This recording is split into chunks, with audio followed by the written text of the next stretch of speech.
আপনারা জানেন যে আমরা দীর্ঘ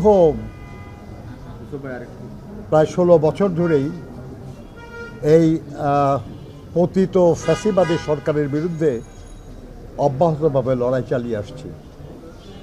কখনো 20 দল হিসাবে, কখনো যুগপৎ আন্দোলনের মাধ্যমে আমরা এই লড়াইটা চালিয়ে আসছি। কিন্তু আমাদের মধ্যে এই সুসম্পর্ক এবং আন্দোলনের ঐক্য বরাবর বহাল ছিল। সেই একসাথে চলার যে আমাদের প্রক্রিয়া, তার অংশ হিসাবেই আমরা আজকেও, আপনারা জানেন খানিকক্ষণ আগে 12 দলীয় জোটের সঙ্গে আমরা মিটিং করেছি। এই একটু আগে আমরা জাতীয়তাবাদী সমমনা জোটের সঙ্গে আমরা সভা করেছি। এই সভায় আমাদের দলের মহাসচিব মির্জা ফখরুল ইসলাম আলমগীর, জাতীয় স্থায়ী কমিটির সদস্য বেগম সেলিমা রহমান এবং ভাইস চেয়ারম্যান আব্দুল আউয়াল মিন্টু এবং আমি বিএনপির পক্ষ থেকে ছিলাম, এবং 12 সমমনা জোটের পক্ষ থেকে সেই জোটের প্রধান ডক্টর ফরিদুজ্জামান ফরহাদ, তার নেতৃত্বে 10টি রাজনৈতিক দলের সিনিয়র নেতৃবৃন্দ তারা উপস্থিত ছিলেন। আমরা দেশে বিদ্যমান রাজনৈতিক, অর্থনৈতিক, সামাজিক যে পরিস্থিতি, এই নিয়ে বিস্তারিত আলোচনা করেছি। যেহেতু আমরা রাজনৈতিক আন্দোলনে ঐক্যবদ্ধ ছিলাম, অতএব আমাদের মতে খুব একটা পার্থক্য তেমন নাই। আমরা মোটামুটি এক ধরনের মনোভাবই পোষণ করি এবং আমরা বিশ্বাস করি যে বাংলাদেশে দীর্ঘ লড়াইয়ের পর, যে লড়াইয়ে বহু মানুষ খুন হয়েছে, গুম হয়েছে, লক্ষ লক্ষ মানুষ মিথ্যা মামলায় কারারুদ্ধ হয়েছে, নির্যাতিত হয়েছে,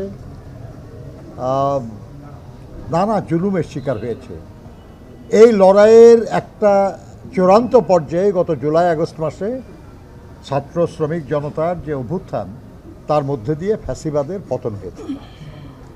কিন্তু আমাদের যে এক দফা, সেই এক দফা পরবর্তী পর্যায়ে এই ছাত্র জনতার আন্দোলনের যে এক দফা, সেটা মূলত ছিল ফ্যাসিবাদের পতন এবং গণতন্ত্র পুনঃপ্রতিষ্ঠা। একটা অবাধ, সুষ্ঠু, নিরপেক্ষ নির্বাচনের মাধ্যমে দেশে জনগণের শাসন পুনঃপ্রতিষ্ঠা।